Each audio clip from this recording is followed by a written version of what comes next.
Hola, bienvenidos a Esquina Literaria. Soy Yolanda Miranda y les estoy compartiendo la lectura de este libro, la biografía de Winston Churchill, un luchador incansable, de François Kersaudy. Seguimos leyendo el capítulo número 5 que se llama Gentleman Acróbata, así que vamos a continuar. El 13 de enero por la noche, los resultados de la votación no tenían apelación. Churchill obtuvo 5.639 votos por la circunscripción de Manchester Noroeste, es decir, 1.241 más que su competidor conservador. Por el conjunto de Manchester, los conservadores, que ocupaban 8 bancas de 9, se quedaron con una sola. Hasta Balfour fue derrotado. El triunfo se extendió a nivel nacional. 377 bancas para los liberales, 83 para los nacionalistas irlandeses, 53 para los ulsteristas. Los conservadores, que ocupaban 400 escaños, se quedaron solamente con 157. El reinado de los tories había terminado, comenzaba el de los liberales, y Winston Churchill, al cambiar su fidelidad 18 meses antes, evidentemente había hecho una excelente inversión política. Como su padre, siempre había jugado fuerte, pero tenía mejores cartas. Era más dúctil desde el punto de vista táctico y contaba con una suerte absolutamente anormal. Como había vía libre, Winston pudo dedicarse a su ministerio. De hecho, no había dejado de hacerlo desde su nominación, y la amplitud de su actividad no dejaba de asombrar, sobre todo si pensamos que no tenía la menor experiencia administrativa. En las primeras semanas había reunido una importante cantidad de documentación, consultando a decenas de expertos, redactando 4 memorándums y respondiendo a cientos de preguntas del Parlamento. El primer problema que se le planteó al ministerio fue el de Transvaal y del estado de Orange.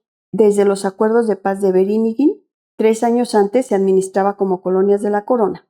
Los conservadores habían considerado conferirles una autonomía limitada, pero el proyecto había quedado en suspenso. En cuanto entró en funciones, Winston se consideraba todo lo concerniente a los Boers como un asunto personal.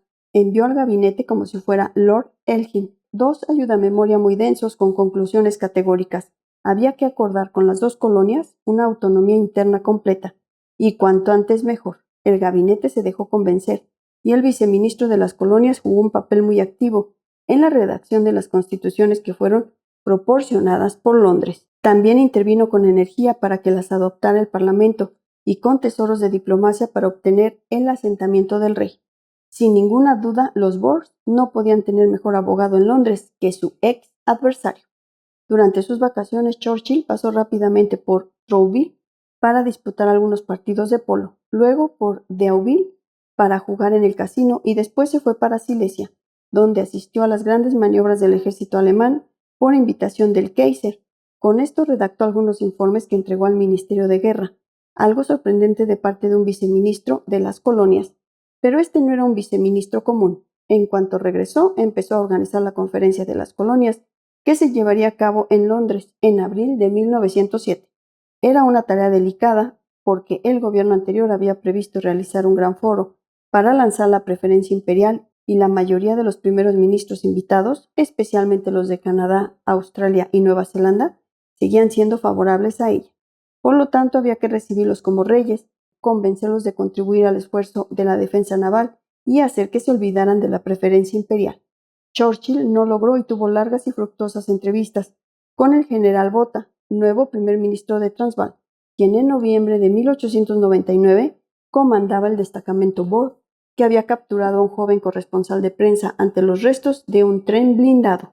Winston también entablaría lazos de amistad sólidos y duraderos con un joven ministro llamado Jan Christian Smoot, el mismo que lo había interrogado cuando lo tomaron prisionero.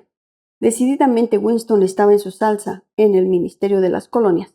Se ocupaba de unos 60 países, leía todos los informes, a los que les agregaba voluminosos comentarios y redactaba memorándums interminables. Se tratara de la ayuda a las tribus zulúes de Natal, de la reducción de los derechos a la naturalización, de la asistencia financiera a los chipriotas o del arresto del jefe de los Botswana de Bechuanaland. Tenía una tendencia a transformar los asuntos más insignificantes en asuntos de Estado. Churchill, escribió Ronald Hume con discreción, exageraba la importancia de todo lo que tocaba. Lord Elgin a veces se ofuscaba, pero como esa persona, a la que consideraba una criatura extraña e impulsiva, llevaba a cabo un trabajo considerable tanto en el ministerio como en el parlamento, solo raramente frenaba sus impulsos. Un día, sin embargo, Churchill le envió un memorándum muy largo que terminaba con estas palabras: "Este es mi punto de vista". Lord Elgin se lo reenvió con esta simple mención: "pero no el mío". En el parlamento, el estilo épico de Churchill, que impresionaba tanto en las ocasiones importantes, era muy cansador cuando se trataban asuntos banales o mezquinas peleas entre partidarios.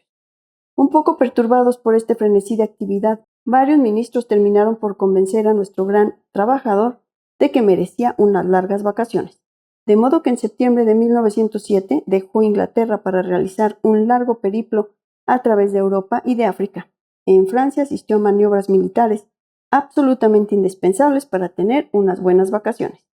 Luego hizo un viaje en automóvil por Italia y Moravia con su primo Sunny y su nuevo amigo F. E. Smith.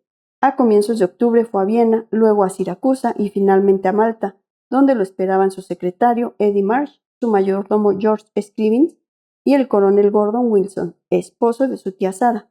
En Malta, Winston visitó todo desde las defensas costeras hasta las escuelas, pasando por la prisión, e inmediatamente consignó sus observaciones en un voluminoso informe. El crucero Venus, que el almirantazgo había puesto a su disposición, lo transportó luego a Chipre, desde donde salió un nuevo informe por telegrama sobre las mejoras que convendría aportar a la administración de la isla.